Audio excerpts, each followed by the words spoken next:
अस्सलाम वालेकुम।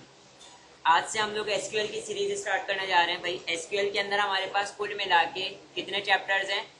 21 चैप्टर्स हैं। ठीक है, अब इसके अंदर से कौन कौन से चैप्टर्स जो हम लोग पढ़ेंगे और मोस्ट इंपॉर्टेंट चैप्टर है जिसके बगैर हम आगे मूव नहीं कर सकते, मैं बताता जा रहा हूँ। RDBMS कॉन्सेप्ट जो आज हम पढ़ेंगे पहला, फिर उसके बाद entity framework model and ER model and normalization. फिर इसके बाद हमारे पास क्या है, देखें इधर, ये इंट्रोडक्शन टू एसक्यूएल सर्वर 2012 लिखा हुआ और एसक्यूएल एज्योर लिखा हुआ। ये दो जो चैप्टर है ना, ये थ्योरेटिकल चैप्टर है। मैं इसके अंदर आप लोगों को आपका सॉफ्टवेयर इंस्टॉल करके दिखाऊंगा। मतलब है कि आपको किसी ना किसी सॉफ्टवेयर की जरूरत पड़ेगी ना एसक्यूएल की।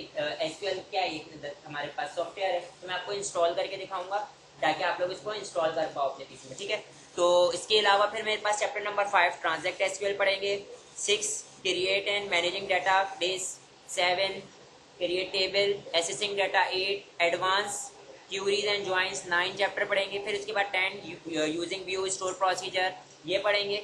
फिर उसके बाद हम लोग क्या करेंगे, इंडेक्सेस ट्रिगर है। हम लोग कहाँ तक पढ़ेंगे, हम लोग 15 तक के जितने भी चैप्टर लिखे हुए आप लोगों को नजर आ रहे हैं। ठीक है, एरर हैंडलिंग, ठीक है, यहाँ तक के हम लोग पढ़ेंगे। ठीक है, हम लोग कहाँ तक पढ़ेंगे, एरर हैंडलिंग तक पढ़ेंगे। उसके बाद जो नीचे के जो इंट्रोडक्शन टू एसक्यूएल सर्वर 2016, ये पूरा का पूरा थ्योरी है। ठीक है, यहाँ से लेके यहाँ तक के सारे चैप्टर क्या है, थ्योरी है। तो हम लोग कहाँ तक पढ़ेंगे, 1 से लेके 15 तक के पढ़ेंगे। और जितने चैप्टर मैं आप लोगों को यहाँ पे पढ़ाऊंगा वो सारे क्या है, आपके पास ऐसे चैप्टर हैं, अगर आप लोगों ने इनको अच्छी तरीके से पढ़ लिया तो आपकी आराम से डेटाबेस की सिर्फ जॉब हो सकती है आराम से, अगर आप लोग इसको अच्छी तरीके से पढ़ लो तो। ठीक है, तो सबसे पहले RDBMS।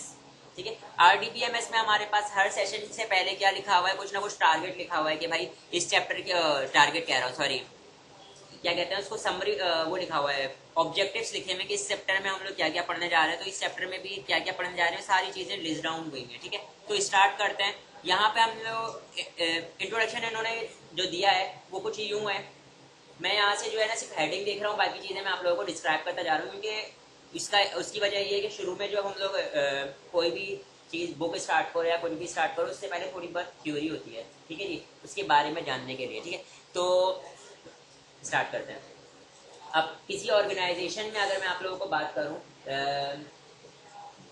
XYZ कोई भी काम हो रहा है, XYZ कोई भी काम हो रहा है, तो कोई भी ऑपरेशन परफॉर्म हो रहा है, तो वो जो ऑपरेशन परफॉर्म हो रहा होगा वो किसी ना किसी डाटा के बिहाफ पर परफॉर्म हो रहा होगा। अगर उनके पास डाटा मौजूद है तो वो सॉफ्टवेयर के ऊपर काम कर सकते हैं, अगर उनके पास डाटा मौजूद नहीं है तो वो काम नहीं कर सकते। सही है, तो अब हमारे पास क्या होता है, अब उस ऑर्गेनाइजेशन में रोज के रोज कोई ना कोई पीस ऑफ डाटा जनरेट होता होगा। ठीक है, उसको स्टोर करना पड़ता होगा, यही सारे काम है। ठीक है, तो हमारे पास इस डाटा को स्टोर करना, उसको लॉन्ग ड्यूरेशन तक हम उसको संभाल के रखे रहें। ठीक है, ये हमारे पास कौन काम करके दे रहा होगा, ये हमारे पास कहीं ना कहीं स्टोर हो रहा होगा। ठीक है, कहीं ना कहीं स्टोर हो रहा होगा ना। तो अब अगर हमारे पास एसक्यूएल नहीं था, जब हमारे पास कोई ऐसा स्टोरेज नहीं था, तो ये लोग क्या यूज करते होंगे, ये लोग फाइल्स को यूज करते होंगे। रोज का जितना भी काम है उसको कहीं ना कहीं मैनेज करके रखना, उसको रिकॉर्ड मेंटेन करना, सही है, मैनुअली में काम करते होंगे। जब हमारे पास क्या आ गया, एक्सेल की फाइल, जब हमारे पास क्या आ गया, एक्सेल वगैरह ये सारी चीज़ आ गई, तो हम लोगों ने इसको एक्सेल के ऊपर मेंटेन करना शुरू कर दिया होगा। फिर बाद में उन्होंने क्या किया कि उसको सॉफ्टवेयर बना लिया, सॉफ्टवेयर के अंदर ये सारी चीज़ें क्या होने लगी, मैनेज होने लगी। ठीक है, वालेकुम अस्सलाम। तो अब हमारे पास उसको कहीं ना कहीं जो है वो हम लोग मैनेज कर रहे होते हैं। ठीक है, तो किसी स्टोरेज में हम मैनेज कर रहे हैं, वो स्टोरेज क्या है, किस तरीके से कर रहे होंगे। ठीक है, तो हमारे पास क्या कहते हैं, पूरे चैप्टर बुक के अंदर हम लोग यही देखेंगे कि हम उस डाटा को किस तरीके से मैनेज कर रहे होंगे। ठीक है, जो हमारा डेली बेसिस के ऊपर डाटा जनरेट हो रहा है, ठीक है, और उसको हम किस तरीके से एक्सेस कर सकते हैं। ठीक है, हमारी देखें डाटा हमारे पास बहुत सारा है, लेकिन वक्त के ऊपर एक्सेस होकर आ जाए, ठीक है, तो ही हमारे पास वो चीज़ काम की है ना। देखिए हमारे पास क्या है, एक मैं मिसाल देता हूँ आप लोगों को कि आप लोगों ने देखा होगा कि गवर्नमेंट के स्कूलों में पूरी की पूरी जो कमरे होते हैं वो डाटा से भरे रहते हैं, फाइलों से भरे रहते हैं। अगर आपको पर्टिकुलर फाइल चाहिए तो कम से कम 1-2 हफ्ते तो लग जाएंगे।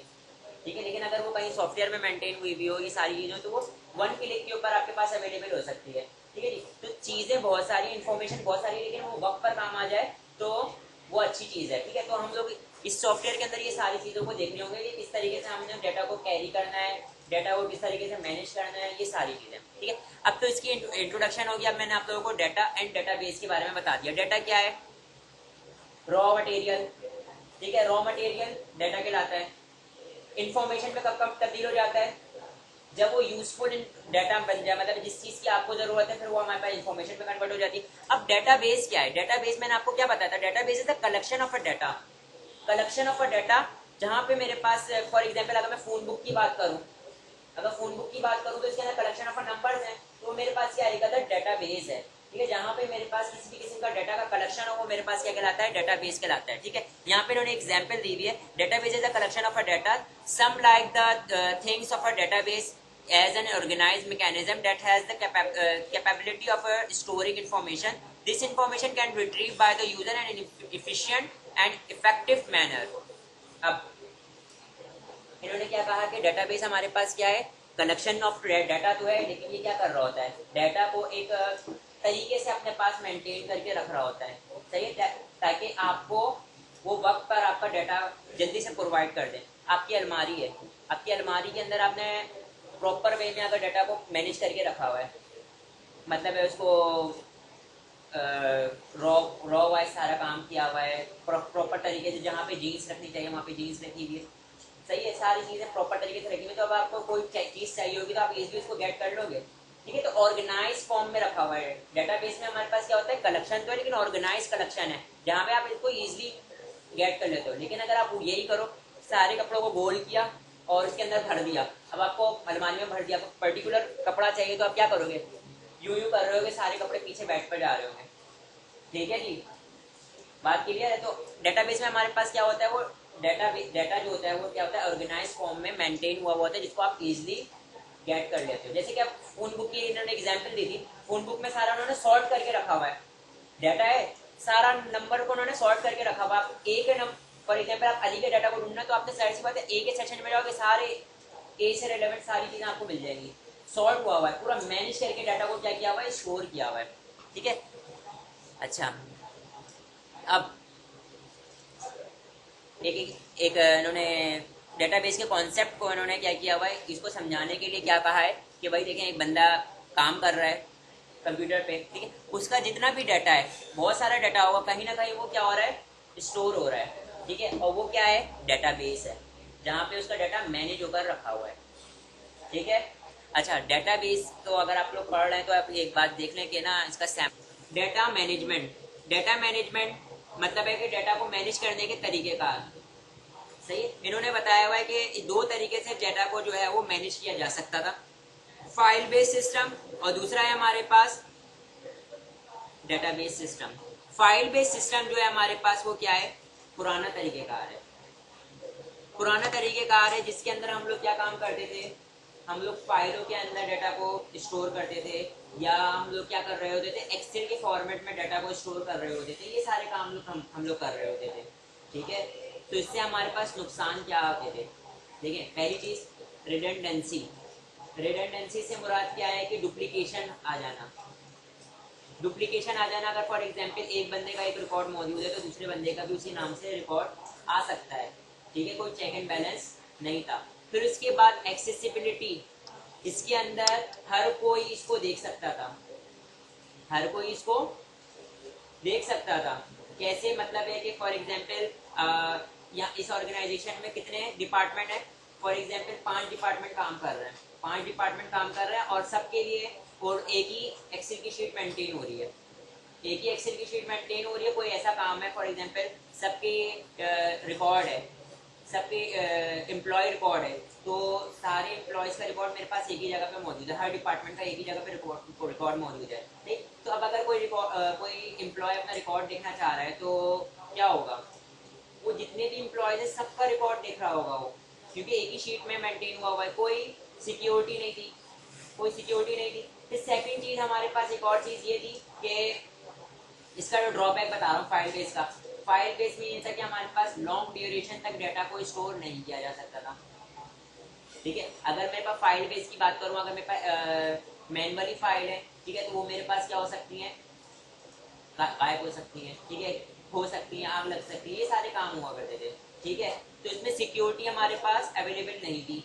फिर उसके बाद हमारे पास अगर मैं डेटाबेस की बात करूं, तो डेटाबेस ने हमारे पास आके क्या काम किया, एडवांटेज इसके क्या हुआ, इसने रिडंडेंसी को रिमूव कर दिया। रिडंडेंसी को रिमूव कर दिया, जो आपका डाटा होता है वो आपके पास लॉन्ग ड्यूरेशन तक के क्या हो गया, सेव हो गया, लॉन्ग ड्यूरेशन तक के सेव हो गया।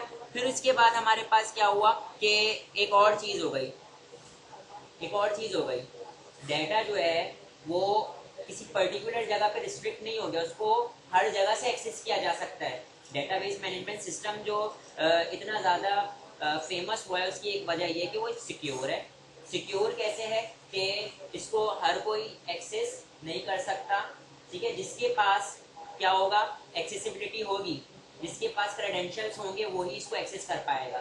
चाबी, जिसके पास चाबी होगी वही इसके अंदर एक्सेस कर पाएगा। इसके अंदर एल्गोरिथम्स ऐसे जबरदस्त लगे हुए हैं कि इसको डिक्रिप्ट करना आसान नहीं है। ठीक है, एक्सेल, अगर मेरे पास एक्सेल के अंदर है तो एक्सेल के अंदर कोई ना कोई जुगाड़ लगा के इसको खोला भी जा सकता है। उसकी सिक्योरिटी इतनी अच्छी नहीं है। ठीक है, तो हमारा डाटा शेयर हो सकता है। ठीक है, अब ये आप लोग बोलेंगे कि कौन सा डाटा ऐसा है जो हमारा नॉर्मल डाटा तो होता है। अगर मैं बैंक के डाटा की बात करूं, अगर मैं बात करूं क्या कहते हैं नादरा के डाटा की बात करूं, तो ये डाटा हमारे पास इंपॉर्टेंट होते हैं ना, तो इसके लिए हमारे पास क्या होना चाहिए, हमें ऐसा हो कि वो हर किसी के साथ शेयर ना हो, तो इसके लिए हमें सिक्योरिटी की जरूरत होती है। तो वो हमें कौन प्रोवाइड करता है, वो हमें डेटाबेस प्रोवाइड करता है। ठीक है, फिर उसके बाद हमारे पास शेयरेबल होता है। शेयरेबल से मुराद क्या होता है कि इसको हम लोग सेंट्रलाइज होता है, सेंट्रलाइज डेटाबेस होता है। सेंट्रलाइज से मुराद क्या है वो समझा दे रहा हूँ, बोर्ड पे देखिएगा। देखिए नादरा है, नादरा कितनी जगहों पर है, लांडी में भी है, हसन स्क्वायर पे भी है, नाजमाबाद,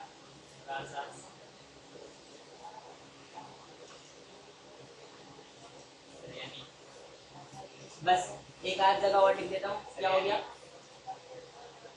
सरजानी। अब देखिए यहाँ पे सब में नादरा नादरा नादरा मौजूद है। ठीक है, अब मैं आपको एक एग्जांपल देता हूँ। यहाँ पे भी CNIC बनते हैं, यहाँ पे भी CNIC बनते हैं, यहाँ पे भी CNIC बनते हैं, यहाँ पे भी CNIC बनते हैं, यहाँ पे भी CNIC बनते हैं, यहाँ पे भी CNIC बनते हैं। ठीक है, होता ये है कि जो जिस रीजन का है बंदा, जो जिस रीजन का बंदा है वो वहां से क्या कर सकता है, अपना CNIC बनवा सकता है। ऐसा ही है, ताकि आराम से हर कोई अपने अपना जो है वो काम करवा सके। ऐसा ही है। ठीक है, अब फॉर एग्जाम्पल एक बंदे का कत्ल हो गया, एग्जाम्पल है, एग्जाम्पल दे रहा हूँ, एक बंदे का कत्ल हो गया। अब CID आएगी, तो CID को उस बंदे के पास से उसका CNIC निकल गया है, CNIC निकला है, तो वो नादरा कॉल करके, अगर फॉर एग्जाम्पल CNIC जला हुआ है, उसके ऊपर पूरी इंफॉर्मेशन नहीं आ रही, बस कार्ड नंबर आ रहा है, कुछ भी आ रहा है, तो नादरा कॉल करके क्या बोलेगी, एक नंबर नोट करिएगा और ये जरा ये नंबर, इसकी पूरी इंफॉर्मेशन मुझे सेंड कर दें, ऐसे ही बोलेंगे वो लोग, ऐसे बोलेंगे ना। तो CNIC वाले क्या बोलेंगे, नादरा वाले मतलब क्या बोलेंगे उसको, सर मुझे इसका हल्का बताइए, कौन से हल्के से ताल्लुक रखता था ये, या ऐसा जवाब ऐसा करेंगे वो नहीं, वो बोलेंगे सर होल्ड करिएगा मैं आपको बताता हूँ। सही है, उन्होंने ये सवाल किया कि वो कौन से जोन से ताल्लुक रखता था, नहीं, क्योंकि उनका डेटाबेस क्या था, एक ही था, चाहे वो कोई सा भी जोन हो, उनका डेटाबेस क्या था, एक ही था, सेंट्रलाइज डेटाबेस था। सही है, आपकी एप्लीकेशन कई सारी जगहों पे चल रही है, लेकिन उसका डाटा एक ही जगह पे स्टोर हो रहा है। जब भी उन्होंने ये सवाल नहीं किया कि बंदे ने कहाँ से NIC बनाया था सर, उसके लिहाज से मैं आपको बताऊं, अगर सेंट्रलाइज नहीं होता तो ये सवाल आता। समझ में आ रही है बात, तो इसका मतलब मेरे पास क्या होता है, डेटाबेस क्या होता है, सेंट्रलाइज होता है। ठीक है, इसको कहीं से भी एक्सेस किया जा सकता है। ठीक है, इसका मतलब यहाँ पे भी CNIC बन रहे हैं, यूजर की इंफॉर्मेशन कहाँ आ रही है, मेरे डेटाबेस में आ रही है। यहाँ पे भी CNIC बन रहा है, यूजर की इंफॉर्मेशन कहाँ आ रही है, डेटाबेस में आ रही है। मैं जो सेंट्रलाइज वाली बात कहना चाह रहा था वो समझ में आ गई। डेटाबेस हमारे पास क्या होता है, सेंट्रलाइज होता है। किसको भाई, मैं आपको वही बता रहा हूँ। अब तो फेसबुक फेसबुक जैसी चीज को अक्सर आप लोगों को सुनने में आ रहा था ना, फेसबुक हैक हो गई, फेसबुक हैक हो गई। भाई फेसबुक पे भी इतने जबरदस्त जबरदस्त जो उन्होंने एल्गोरिथम्स लगा दिए हैं कि उसको भी अब बहुत चैलेंजिंग है। जो बोलता है मैं चमाट मारूंगा इसको अगर ऐसी बात बोलेगा भी। तो देखो, एथिकल हैकिंग में आप लोगों को सिक्योर करना सिखाया जाता है, ठीक है। सिक्योर करना सिखाया जाता है कि आपने सिस्टम को किस तरीके से सिक्योर बनाया जाएगा, ठीक है। तो उन्होंने अपने सिस्टम को इतना सिक्योर बना लिया। अब देखो, जाहिर सी बात है हैकर्स भी मौजूद है, ऐसी बात नहीं है कि हैकर्स मौजूद नहीं है, लेकिन ज़्यादातर नहीं हो सकता इतनी आसानी से। उन्होंने अपने आप को बहुत ज़्यादा सिक्योर बनाया है, ठीक है। उन्होंने इतने सारे एल्गोरिथम्स और ना जाने क्या क्या चीज़ें उसे लगाया हुआ है ताकि वो उसको इनक्रिप्ट ही नहीं कर पाए, जो डिक्रिप्ट ही नहीं कर पाए, ठीक है। तो मेरी बात जो है, ये दोनों में डिफरेंस समझ में आ गया, ठीक है। डेटाबेस क्या है ये चीज़ समझ में आ गई होगी। अब हमारे पास आ जाता है DBMS। अब तक कि हम लोग डेटाबेस डेटाबेस कर रहे थे। DBMS क्या चीज़ है, ये जो मैंने लिखा हुआ है DBMS, डेटाबेस मैनेजमेंट सिस्टम। मतलब जो डेटाबेस को मैनेज करे वो सॉफ्टवेयर, उस सॉफ्टवेयर का नाम, उसको उस सॉफ्टवेयर को हम लोग क्या कहते हैं, DBMS, जो कि डेटाबेस को मैनेज करने के लिए यूज हो रहा होता है, ठीक है। मैं बताता हूँ।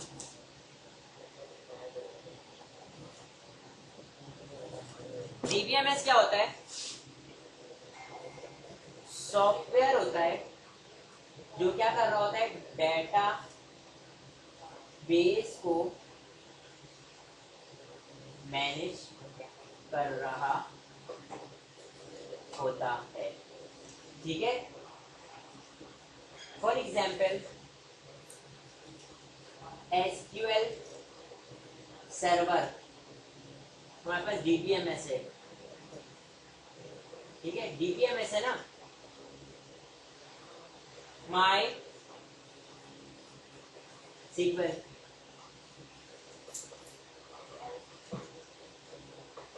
बहुत सारे हमारे पास DBMS है, ठीक है। अब DBMS आप लोगों को पता लगे कि क्या है, ठीक है। देखें इधर, अब मैं आप लोगों को इसको इसमें डिटेल में समझाता हूँ किस तरीके से क्या सीन है, ठीक है। ये जो डेटाबेस है, डेटाबेस एक स्टोरेज है, डेटाबेस स्टोरेज है। इसमें किस तरीके से डाटा को मैनेज करना है, ठीक है। तो वो कौन कर रहा होता है हमारे पास,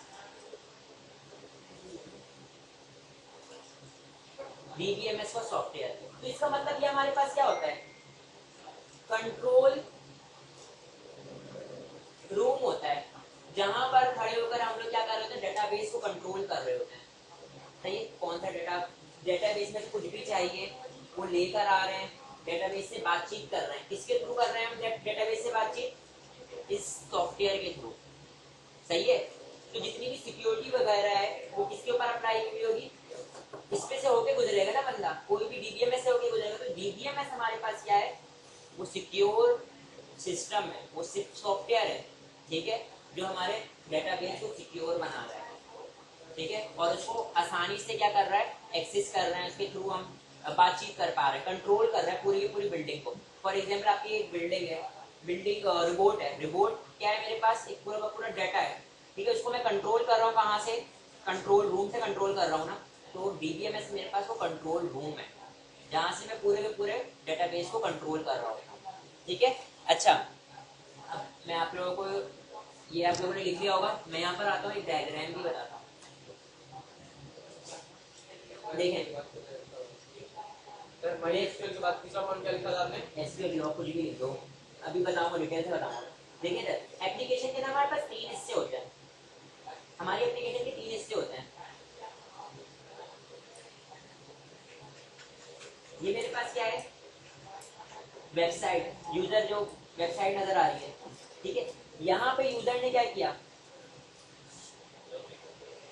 रजिस्टर किया, यूजर ने क्या किया, रजिस्टर किया, ठीक है। तो नहीं, यूजर ने रजिस्टर किया, उसका डाटा कहाँ जाएगा? पहले वो डीबीएमएस के पास जाएगा और फिर डीबीएमएस उसको डेटाबेस के अंदर लेके जाएगा। सही है? या अगर बंदा यहाँ पे लॉगिन करता है तो क्या होगा? रिक्वेस्ट जाएगी डीबीएमएस के पास, डीबीएमएस लेके जाएगा डेटाबेस के पास और रिकॉर्ड चेक करेगा वो रिकॉर्ड मौजूद है या नहीं, और फिर वो लेकर आएगा कौन? डीबीएमएस अपने पास लेकर आएगा और फिर वो हमारे पास एप्लीकेशन पर नजर आ जाएगा। तो इसका मतलब डेटाबेस, डीबीएमएस हमारे पास क्या होता है? हमारे डेटाबेस और हमारी एप्लीकेशन के दरमियान में अकर हो जाता है, जो कि क्या कर रहा होता है? बातचीत करवा रहा होता है डेटाबेस की और हमारी एप्लीकेशन की। ठीक है, इसको मैं यहाँ पे एक डायग्राम से दिखाता हूँ। ये चीज देखिएगा, हमारे यूजर्स हैं, ठीक है, हमारे यूजर्स हैं, वो एप्लीकेशन के थ्रू क्या कर रहे हैं? बातचीत कर रहे हैं किसके साथ? डेटाबेस के साथ। बीच में कौन मौजूद है? DBMS software. मैंने यही बताया था ना, डीबीएमएस क्या है? हमारे पास सॉफ्टवेयर है जो कि क्या करवा रहा होगा? बातचीत करवा रहा होगा। अगर डाटा चाहिए या डाटा को स्टोर करवाना है, ये सारी चीजें।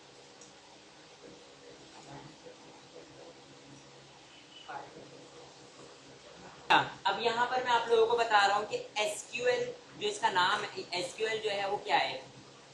ठीक है, डेटाबेस मैनेजमेंट सिस्टम तो समझ में आ गया। अब एसक्यूएल क्या है? एसक्यूएल देखिए, मैंने डीबीएमएस, बहुत सारे डीबीएमएस बताए, जैसे कि आपके पास एसक्यूएल सर्वर है और माइस्क्यूएल है। तो एसक्यूएल हमारे पास स्टैंड्स क्या करती है? Structure Curie language. Structure Curie language.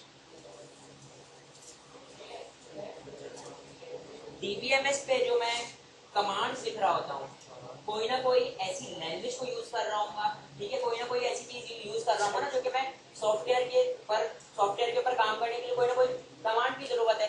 तो एसक्यूएल मेरे पास वो क्यूरी लैंग्वेज है, ये वो कमांड है जो कि मैं डीबीएमएस के ऊपर यूज कर रहा हूँ और डेटाबेस को कंट्रोल करने के लिए।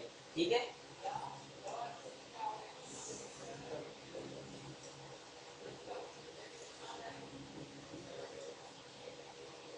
ठीक है, ये वर्ल्ड वाइड स्टैंडर्ड है।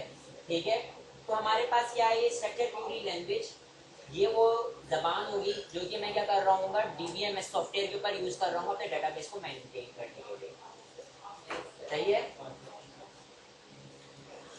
आ जाते हैं आगे। अब बेनिफिट्स लिखे मैं डीबीएमएस के, मैंने आप लोगों को पहले ही बता चुका हूँ डीबीएमएस क्या कर रहा होता है। आपके पास कन्वर्ट कर रहा होता है डाटा को कन्वर्ट कर रहा होता है इन्फॉर्मेशन में, ये सारी चीजें, और मतलब मैनिपुलेट कर सकते हैं। ठीक है, ये हमारे पास ये जो कंट्रोल रूम होता है ना, कंट्रोल रूम से रहते हुए हम अपने डाटा को पूरा का पूरा मैनिपुलेट कर सकते हैं।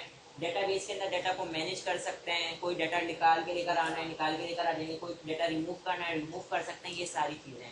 ठीक है, फिर उसके बाद इन्होंने क्या कहा हुआ है कि वही सारी बातें कि इसकी क्या कर देता है? परफॉर्मेंस हाई कर देता है आपके डाटा को। जाहिर सी बात है, क्या कर रहा होता है? इजीली एक्सेसिबल होता है। मतलब है कि ये आपके डाटा को फ्रीक्वेंटली फैच करके ले आता है, ज़्यादा टाइम नहीं लगाता।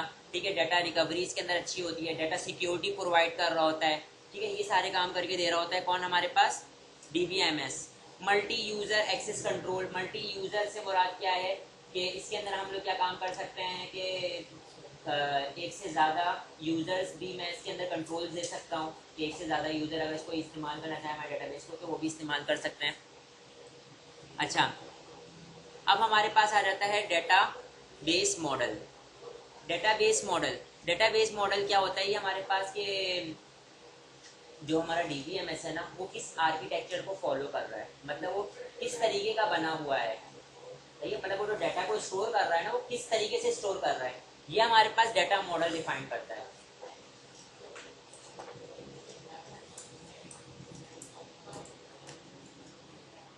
डाटा मॉडल क्या डिफाइन करता है कि हमारा जो डीबीएमएस है ना, वो क्या कर रहा है? किस आर्किटेक्चर को फॉलो कर रहा है, किस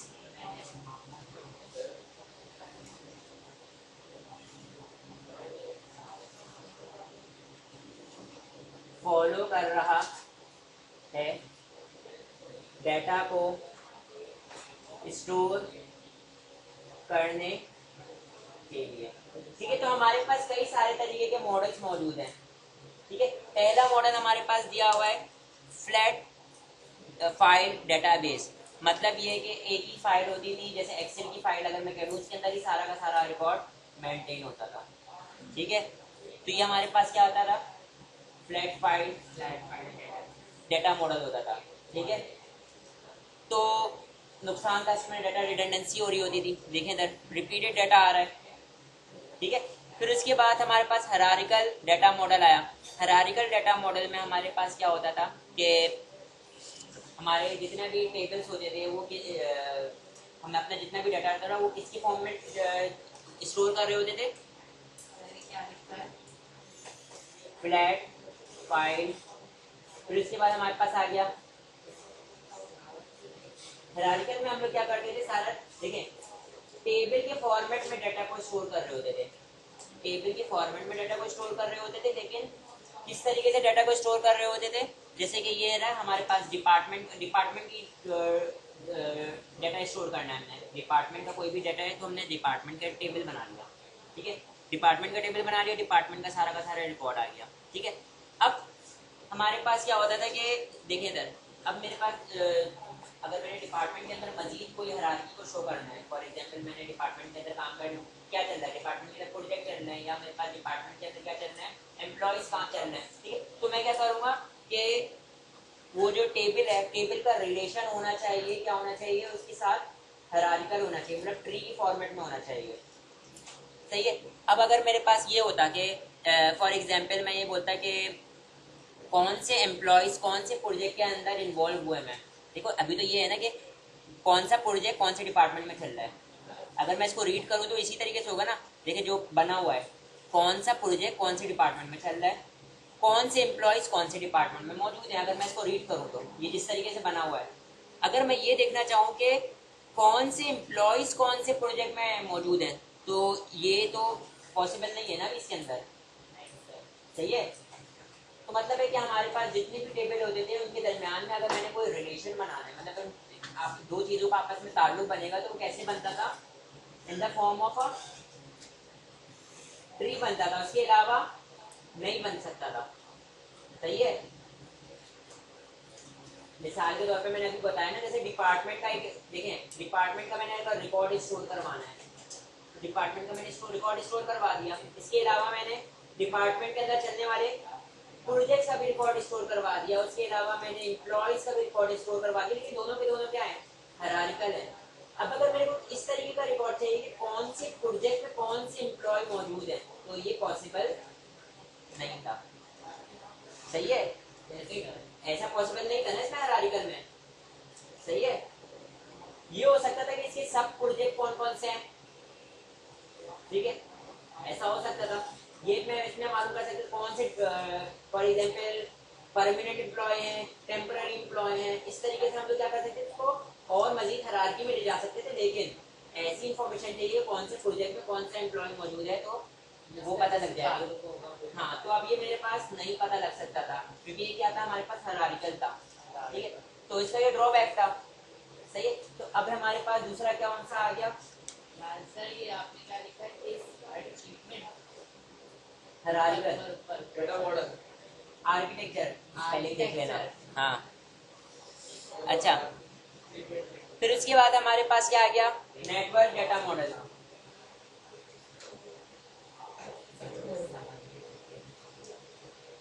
network data model, network data model में हमारे पास क्या हो गया, सर आप यहाँ के देखें तो बैठे हुए कैसे हैं? तुम लोग चुप करोगे। अच्छा, नेटवर्क डेटा मॉडल में हमारे पास क्या था कि हम कोई सा भी टेबल बना लें, अपनी मर्जी से कोई सा भी टेबल बन सकता है। अब मैं टेबल बताऊंगा कि किस चीजों का टेबल बनता है, अभी फिलहाल अभी सुन लो। मैंने जो सा भी टेबल बना लिया उसका मैं रिलेशन किसी भी टेबल के साथ कर सकता था नेटवर्क के अंदर।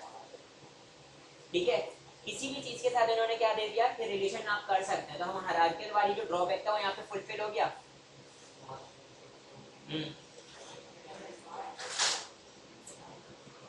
हायरार्किकल वाली चीज यहाँ पे हमारे पास फुलफिल हो गई।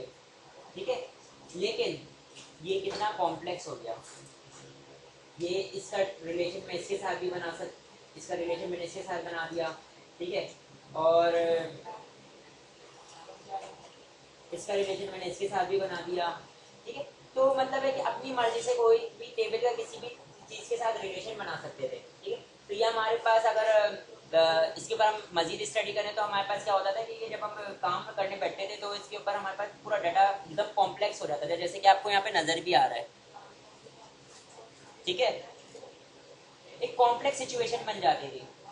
फिर आखिरी में हमारे पास आया और रिलेशनल डाटा मॉडल।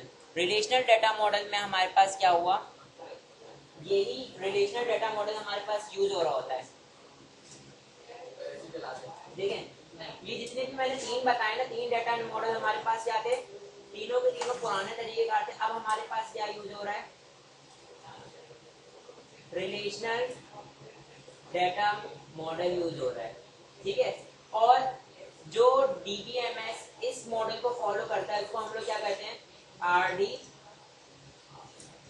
आरडीबीएमएस। तो इसका मतलब एसक्यूएल सर्वर, माई सीक्वल, वो सारे के सारे क्या हैं, आरडीबीएमएस है।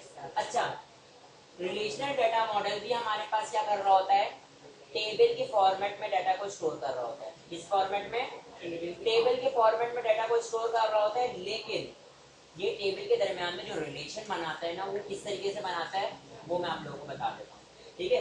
ये भी टेबल के फॉर्मेट में डाटा को स्टोर कर रहा होगा। फॉर एग्जाम्पल मेरा डाटाबेस है, ठीक है। तो ये मेरे पास क्या कर रहा होगा, डाटाबेस के अंदर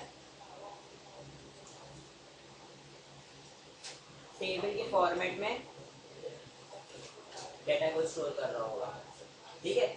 और ये मेरे पास क्या आरडीबीएमएस है, तो इसका मतलब मेरे पास ये क्या है, ये मेरे पास डाटाबेस था और ये मेरे पास क्या है, ये आरडीबीएमएस है।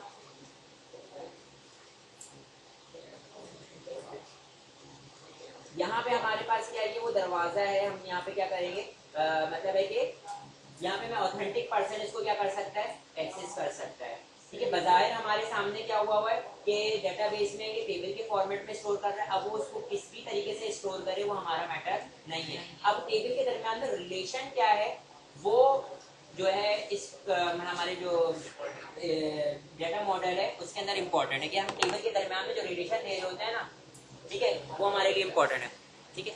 अब मैं आप लोगों को यहाँ पे बात करता हूँ। सबसे पहले टेबल क्यों बनाए जाते हैं, टेबल कब और क्यों बनाए जाते हैं।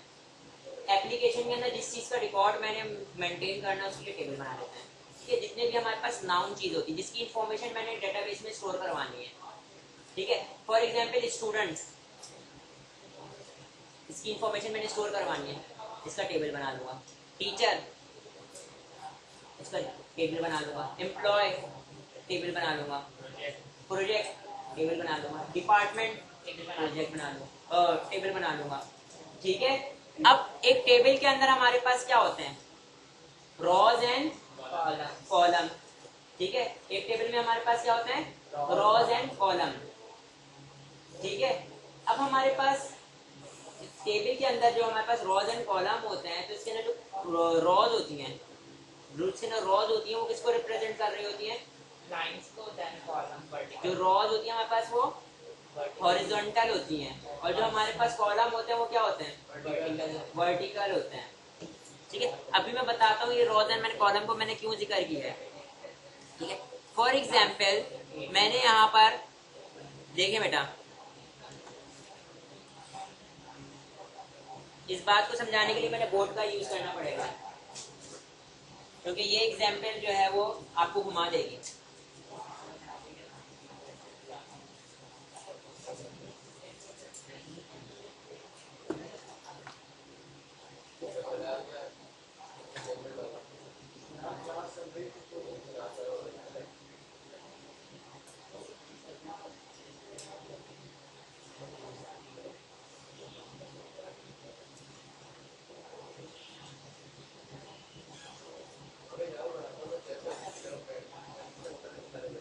एक मेरे पास कोर्स का टेबल है और एक मेरे पास किसका टेबल है, कोर्स और स्टूडेंट है, स्टूडेंट का टेबल है, ठीक है। इन दोनों के दरमियान में मैं क्या करूंगा, रिलेशन है, ठीक है। तो रिलेशन को मैं यहाँ पर इस तरीके से कोई बॉक्स बना के उसका नाम लिख सकता हूँ, स्टूडेंट enrolled in कोर्स, ऐसा ही होगा। स्टूडेंट जब एनरोल होने आएगा तो किसी ना किसी कोर्स में एनरोल्ड होगा, ऐसा ही है। अब जब मैं इसकी इंफॉर्मेशन इसके मजीद उसके अंदर आऊंगा, डिटेल में आऊंगा, तो फॉर एग्जांपल मैं क्या करता हूँ, स्टूडेंट की मेरे पास क्या होगी, आईडी होगी। स्टूडेंट का मेरे पास क्या होगा, नेम होगा, एज होगी। एक स्टूडेंट आ गया अली,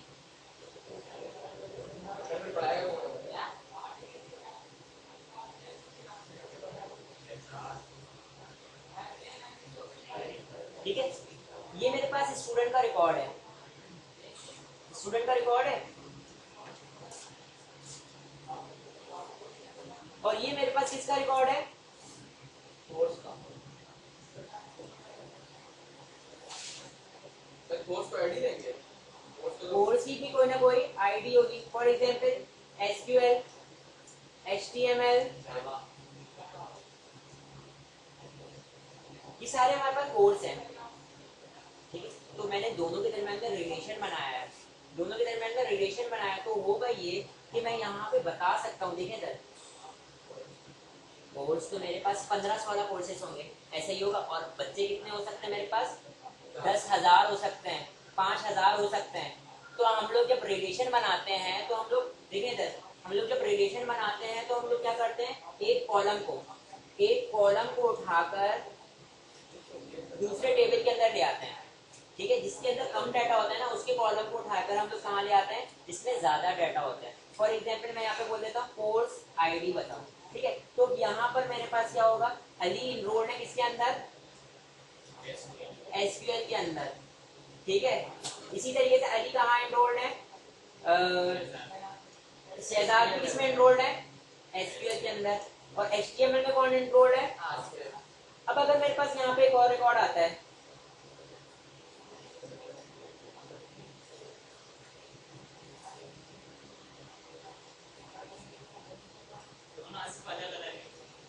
देखिए इधर, अब मेरे पास एक रिकॉर्ड आया इस तरीके से,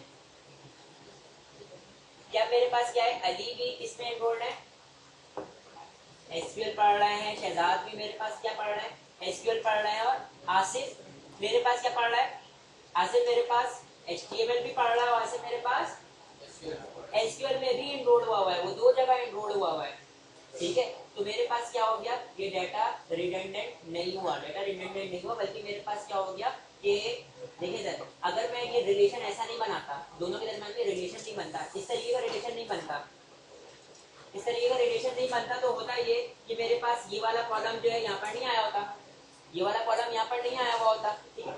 अब अगर मैंने इनके दरमियान में, अगर मैं इनको डाटा को गैदर करना चाह रहा होता, मैं इनके डाटा को एक जगह कहीं स्टोर करना चाहता, तो मैं को तीसरा टेबल बनाना पड़ता, और तीसरा टेबल में मैं क्या करता, दोनों का रिलेशन नहीं बताता, बल्कि अली और उसके आगे एसक्यूएल लिखा हुआ होता, ठीक है, एसक्यूएल लिखा हुआ होता। अब मैं यहाँ पे इस तरीके से, अगर अली बहुत सारी जगहों पे एनरोल हुआ हुआ है, तो उसके साथ मेरे पास बहुत सारा रिकॉर्ड आ जाता, पूरा मल्टीपल डाटा हमारे पास क्या हो रहा था, उसका कॉपी पेस्ट हो रहा था, ठीक है। तो हम लोग क्या करते हैं, दोनों के दरमियान में रिलेशन बनाते हैं, और रिलेशन बना के हम अपने डाटा को रिडंडेंसी से बचा लेते हैं, ठीक है। अब मेरे पास ये वाला कॉलम जो है बार बार रिपीट नहीं हो रहा होगा, ये मेरे पास 15 का 15 रिकॉर्ड है, और वो वैसी तरीके से मौजूद रहेंगे। अभी मैं इसको और डिफाइन कर देता हूँ।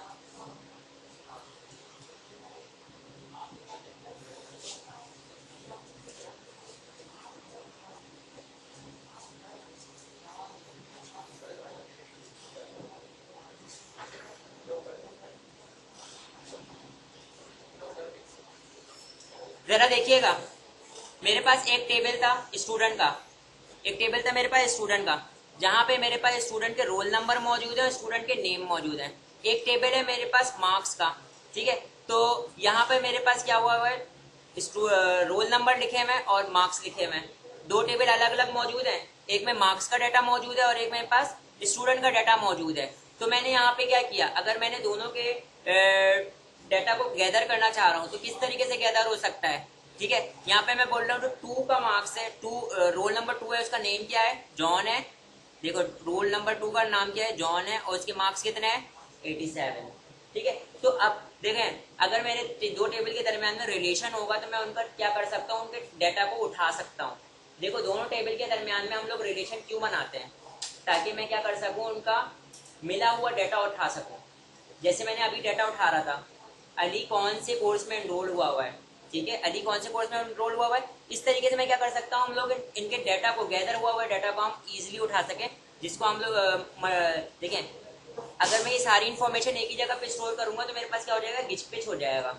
तो इनको अलग अलग डाटा जगहों पे स्टोर कर लेते हैं। जैसे कि मैंने ये स्टूडेंट के डाटा को अलग स्टोर कर लिया, मार्क्स के डाटा को अलग स्टोर कर लिया, लेकिन जब मैं इनको उठाऊंगा तो ज्वाइंस के थ्रू मैं क्या करूंगा, इनको इस तरीके से उठा सकता हूँ। मुख्तलिफ किस्म के डाटाओं को, रिलेशन वाले डाटा को उठा सकता हूँ सिर्फ, जिनके दरमियान में क्या हो, रिलेशन हो, ठीक है। इन दोनों के दरमियान में रिलेशन कहाँ पर है, जहाँ पे सेम कॉलम पास हुए में। अब देखो दोनों में कोई ना कोई सेम कॉलम होगा। कौन सा कॉलम ऐसा है जो दोनों टेबल में कॉमन है? तो रोल नंबर मेरे पास ये वो कॉलम है जो कि दोनों के दरमियान में क्या बिल्ड कर रहा है, रिलेशन बिल्ड कर रहा है, ठीक है। अगर दोनों के दरमियान में कोई चीज कॉमन होगी तो मैं उन टेबल के डाटा को उठा सकता हूँ, जैसे कि मैंने उठाया है, सही है। अब इसके अंदर आएंगे, मजीद देखेंगे किस तरीके से हम लोग क्या कर सकते हैं, रिलेशन बना सकते हैं। देखिए यहाँ पे हमारे पास रिलेशनल डाटा मॉडल में क्या हुआ कि इन्होंने बता दिया कि दोनों टेबल में हमारे पास कोई ना कोई कॉलम हमारे पास क्या होना चाहिए, कॉलम कॉमन होना चाहिए, तो ही रिलेशन होगा, वरना अदरवाइज रिलेशन नहीं होगा। इससे पहले जो रिलेशन बन रहा था वो बिना किसी सेम कॉलम के रिलेशन बन रहे थे, ठीक है। लेकिन इन्होंने क्या कहा कि अगर आपके पास दोनों टेबल में कोई ना कोई कॉलम सेम है तो रिलेशन बनेगा, अदरवाइज वो रिलेशन नहीं बनेगा और उसी का डाटा उठ सकता है। रिलेशन क्यों बनाते हैं, देखिए सर, रिलेशन क्यों बनाते हैं, क्योंकि हम लोग मुख्तलिफ किस्म के डाटा, जो मुख्तलिफ किस्म के जो टेबल हमने बनाए हुए हैं उनके डाटा को एक साथ उठा सकें, ठीक है।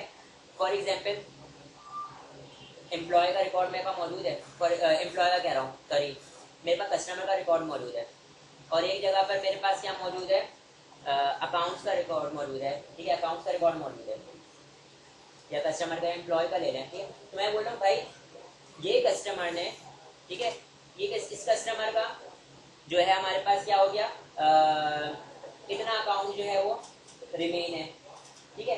तो अब मैं जो दोनों के दो अकाउंट्स का टेबल हमारे पास अलग था, जिसमें हमारे पास क्या पूरी डिटेल आ रही थी, मतलब अकाउंट से रिलेटेड जितनी भी इन्फॉर्मेशन थी वो सारी की सारी उस टेबल में मौजूद थी, एम्प्लॉय से रिलेटेड जितनी भी इन्फॉर्मेशन थी वो एम्प्लॉय के टेबल में मौजूद थी, लेकिन दोनों के दरमियान में कोई ना कोई चीज कॉलम कॉमन थे। जब भी मैंने दोनों का रिकॉर्ड क्या कर लिया, उठा लिया कि फॉर एग्जाम्पल कौन से एम्प्लॉय की कितना अकाउंट है, क्या अकाउंट है, कौन से एम्प्लॉय का कौन सा अकाउंट है, कौन से एम्प्लॉय का कौन सा अकाउंट है, ठीक है। तो दोनों को अलग अलग हमने मैनेज किया, लेकिन हम लोग इसको किसी बुनियाद पे हम लोग कॉमन डाटा उठा सकते हैं, ठीक है। हाँ, यही चीज तो मैंने आप लोगों को ये चीज यहाँ पर हमारे पास क्या हुई है, एक और जगह दिखाई हुई है, देखें इधर,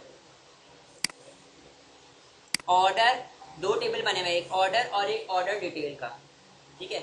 अब देखें इधर दोनों के दरमियान में, देखें ऑर्डर का टेबल में क्या हो रहा है, जो जो बंदे ने ऑर्डर किया था वो सारी चीजें वहाँ पे मेंटेन हुई है, ठीक है। और दूसरे टेबल में क्या हुआ है, उसी ऑर्डर की क्या हुई है डिटेल, कितने बजे ऑर्डर किया गया है, क्या नहीं, जैसे ये तो दोनों के टेबल में कोई ना कोई कॉलम कॉमन है, इसलिए इन दोनों का क्या हुआ है, इन दोनों का क्या हुआ है, सुनो अभी बता रहा हूँ, इन दोनों के दरमियान में क्या हुआ है, दोनों के दरमियान में रिलेशन है, और वो रिलेशन ये है कि अगर मैं इनका एक कॉमन डाटा उठाना चाहूँ तो मैं बोलता हूँ भाई देखें ऑर्डर आईडी जिसकी R011 है उसका नाम क्या है, फाइल्स है, और उसको इनवाइस नंबर, मतलब है कि उसको इनवाइस नंबर था 1001 और उसको 9 तारीख को 20 तारीख को 9वें महीने में 2012 में क्या किया गया था, ऑर्डर किया गया था, ठीक है, बात क्लियर। तो ये मेरे पास क्या है, दो अलग अलग चीजों की इंफॉर्मेशन को मैंने क्या किया हुआ था जो कहीं ना कहीं एक दूसरे से रिलेवेंट थी, जैसे कि प्रोडक्ट और प्रोडक्ट डिटेल, सही है। प्रोडक्ट का नाम क्या है, मतलब है कि फॉर एग्जाम्पल मैंने कोई सॉरी कैटेगरी ऑफ प्रोडक्ट, आप लोगों को मैं मिसाल देता हूँ, आप लोग जाते हो चेजअप जाते हो, अगर आप लोग चेजअप जाने के बाद क्या करते हो, चेजअप जाने के बाद बोलते हो भाई मुझे जो है वो बॉस चाहिए, अगर आप दरवाजे से घुसते ही बोलते हो मुझे बॉस चाहिए, तो अब बोलते हैं बॉस क्या है, आपको एक रख के बंदा चमाट देगा, सही। अब आप कैटेगरी बताओगे भाई मुझे परफ्यूम्स चाहिए, सही है, परफ्यूम चाहिए, तो फिर वो बंदा बोल पड़ेगा आपको परफ्यूम की जगह पे। जब आप परफ्यूम वाली कैटेगरी में पहुंचोगे तो इसका मतलब कैटेगरीज और प्रोडक्ट का कोई ना कोई रिलेशन है। जब आप कैटेगरी वहां पे पहुंच गए, परफ्यूम वाली जगह पे पहुंच गए, अब आप बोलेंगे मुझे बॉस चाहिए, तो आपको बॉस वाली चीज निकाल के दे देगा, बॉस वाला जो परफ्यूम होगा। ऐसा ही होगा, इसका मतलब कैटेगरी और प्रोडक्ट के टेबल में कोई ना कोई आपस में लिंक है। देखो कैटेगरी का सारा रिकॉर्ड एक जगह पे मौजूद है। कैटेगरी कौन कौन सी हो सकती है हमारे पास? परफ्यूम हो सकती है, शूज हो सकती हैं और क्लॉथ्स हो सकते हैं, ये सारी हमारी कैटेगरी कहलाती है। अब अगर मैं परफ्यूम की कैटेगरी की बात करूं तो परफ्यूम में हमारे पास बहुत सारे परफ्यूम आ सकते हैं, प्रोडक्ट XYZ सारे आ सकते हैं ना, समझ में आ रही है बात? तो इन दोनों का आपस में, टेबल का आपस में क्या है, कोई ना कोई रिलेशन है और किसी कॉमन कॉलम के बुनियाद पे रिलेशन होगा। और वो कॉमन कॉलम क्या होगा? कोई ना कोई आईडी होगी या कोई इस तरीके की चीज होगी, सही है। अब फॉर एग्जाम्पल मैं बोलता हूँ कि मैं मिसाल देता हूँ, यही वाली मिसाल जो प्रोडक्ट वाली मैंने मिसाल दी है ना,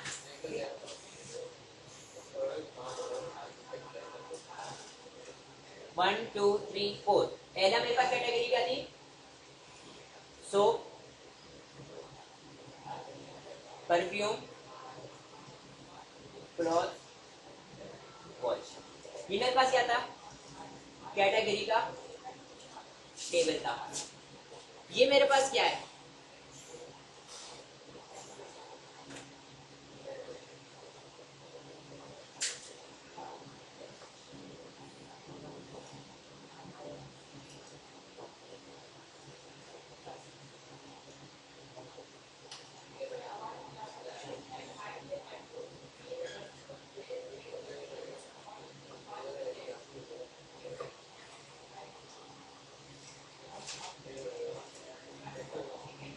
अब देखिएगा बेटा, वो बोर्ड पे देखें, ये मेरे पास क्या था?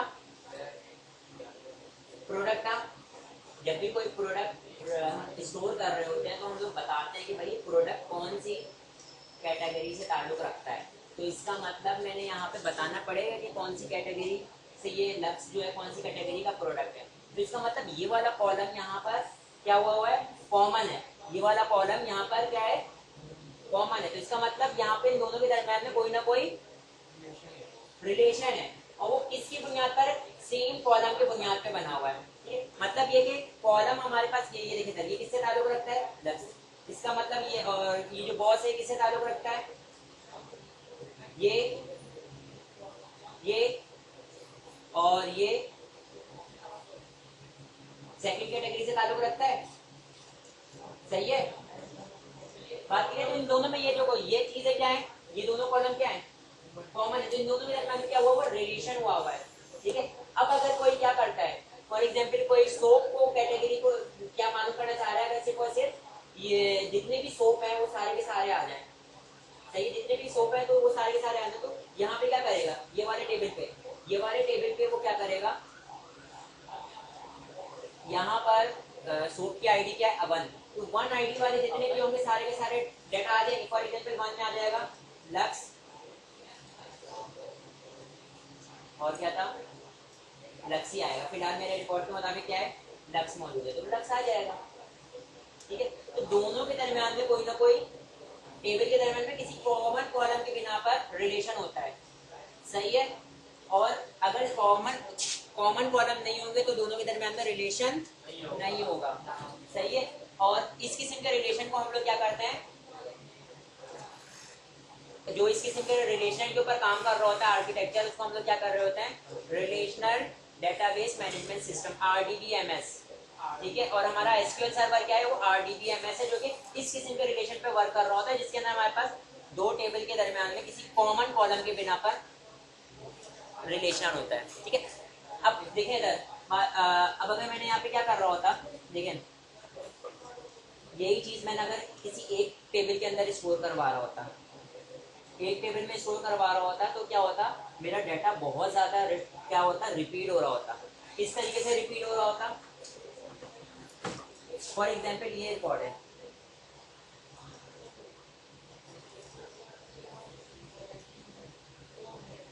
One two three four lux, क्या है ये?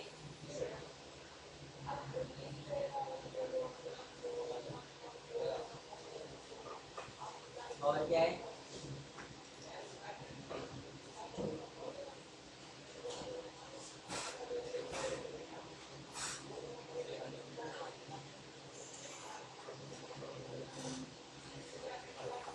कौन कौन सा होता है बताओ?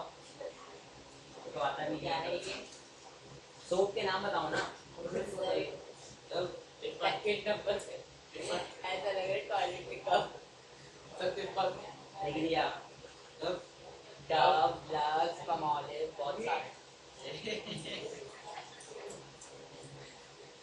बस जरा सा बस।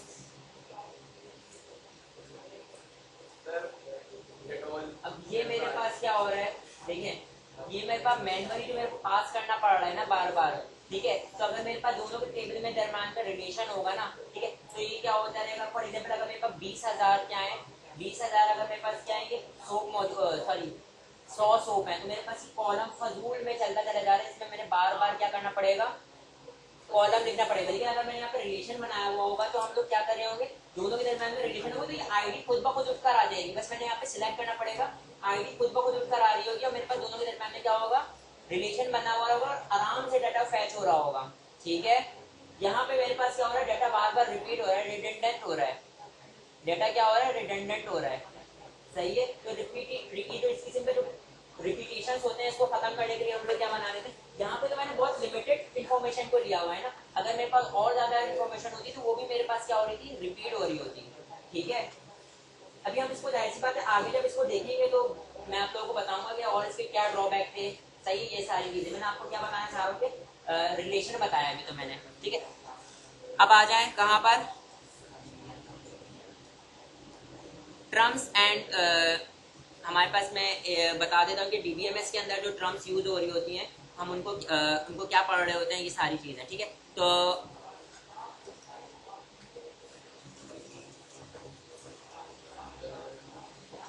यहाँ पर रॉस को हम लोग क्या कहते हैं, टपल कह रहे होते हैं, ठीक है। अगर मैं बोलता हूँ फॉर एग्जाम्पल ये देखें सोप के अंदर एक एक करके सारी सोप लिखे हुए थे, ये जितनी भी रॉस थी हमारे पास, इसको हम लोग क्या कहेंगे, टपल कहेंगे। फिर इसके बाद हमारे पास जितने भी कॉलम्स थे उसको हम लोग क्या कहेंगे, एट्रीब्यूट। फॉर एग्जाम्पल मेरे पास ये जो कॉलम थे आईडी, नेम, ये मेरे पास क्या थे, एट्रीब्यूट्स थे। और ये जो थी ना मेरे पास रिकॉर्ड आया था वन अली, ये मेरे पास क्या थे, रॉस, इसको मैं क्या कहूंगा, टपल कहूंगा। ये क्या है मेरे पास, एट्रीब्यूट, ठीक है। फिर उसके बाद हमारे पास क्या होता है कि और चीज बता देता हूं,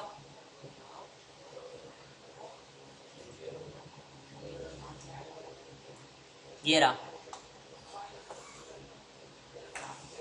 इसके अंदर हम लोगों ने क्या बता दिया, रिलेशन। देखो इधर हम टेबल को क्या कह रहे होते हैं, रिलेशन कह रहे होते हैं, ठीक है, टेबल भी कह रहे होते हैं या इसको हम एंटिटी कह रहे होते हैं। तीन नाम है देखें, रिलेशन भी कह सकता हूँ, टेबल भी कह सकता हूँ, या मैं इसको क्या कह सकता हूँ, एंटिटी भी कह सकता हूँ, एंटिटी भी कह सकता हूँ टेबल को। फिर उसके बाद इन्होंने क्या बताया हुआ है, देखें इधर, टपल, एक रिकॉर्ड को मैं क्या कह रहा हूँ, टपल कह रहा हूँ। फिर उसके बाद एट्रीब्यूट, कोई भी कॉलम को हम लोग क्या कह रहे होंगे, कॉलम को हम लोग क्या कह रहे होंगे, एट्रीब्यूट कह रहे होंगे, या इसके अलावा हम लोग क्या कह सकते हैं इसको, फील्ड्स भी कह सकते हैं, फील्ड्स भी कह सकते हैं, ठीक। अब यहाँ पर क्या बताया हुआ है, प्राइमरी की क्या होती है और फॉरेन की क्या होती है, ठीक है। प्राइमरी की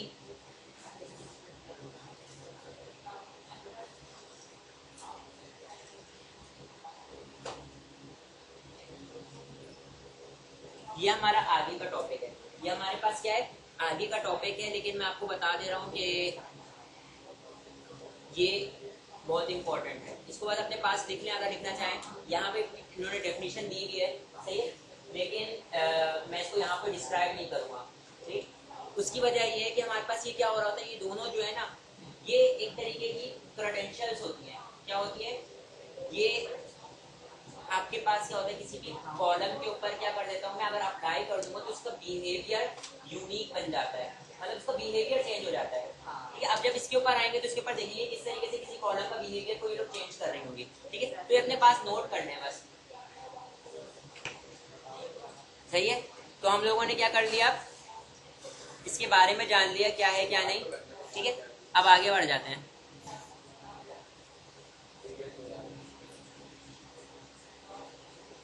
देखिए इन्होंने बताया हुआ एक डायग्राम से कि हमारे पास एट्रीब्यूट कौन से हैं, टपल्स क्या हैं, ठीक है, ये सारी चीज है। और यहाँ पे हमारे पास क्या हो जाता है,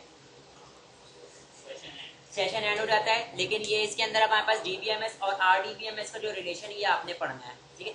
अब मैं आप लोगों को बताऊंगा कि हम कौन सा डीबीएमएस यूज कर रहे होंगे। एसक्यूएल सर्वर नाम का हम लोग डीबीएमएस है, आरडीबीएमएस जिसको कहेंगे वो हम लोग यूज कर रहे होंगे। और हमारे पास करंटली जो है वो क्या चल रहा है, 2016 चल रहा है आरडीबीएमएस, और हम लोग वही वाला यूज करेंगे, ठीक है। 19 है, लेकिन हम लोग प्रीफर करेंगे कि क्या यूज करें, 16 या 18 यूज कर लें, जो सा भी बेहतरीन है वो यूज कर लेंगे, जो हमारे पास इजीली अवेलेबल होगा, ठीक है। लेकिन इसको इंस्टॉल करने के दो हिस्सों में इंस्टॉल होगा। पहले ही आपके पास पूरा का पूरा इसका सेटअप इंस्टॉल हो जाएगा, फिर उसके बाद इसका वो मैनेजमेंट स्टूडियो आप लोगों ने अलग से इंस्टॉल करना पड़ेगा। तो मैं आप लोगों को नेक्स्ट क्लास में इसको पूरा इंस्टॉल करके दिखाऊंगा, ठीक है।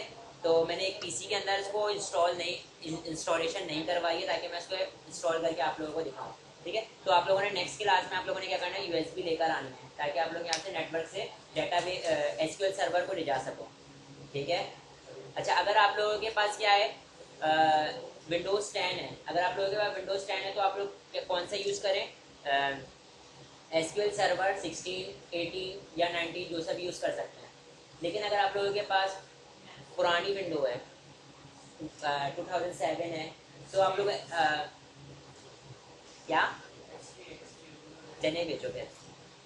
अगर आपके पास क्या है, पुरानी विंडो 7 वगैरह है, तो आप लोग क्या कर सकते हैं, विंडो एसक्यूएल सर्वर 2012 भी इंस्टॉल कर सकते हैं, ठीक है। चल जाएगा। नहीं, वो नहीं चलेगा, अपग्रेडेड है ना, ठीक है। तो नेक्स्ट क्लास में मैं आप लोगों को सॉफ्टवेयर इंस्टॉल करना सिखाऊंगा, फिर उसके बाद हम लोग आगे काम करेंगे।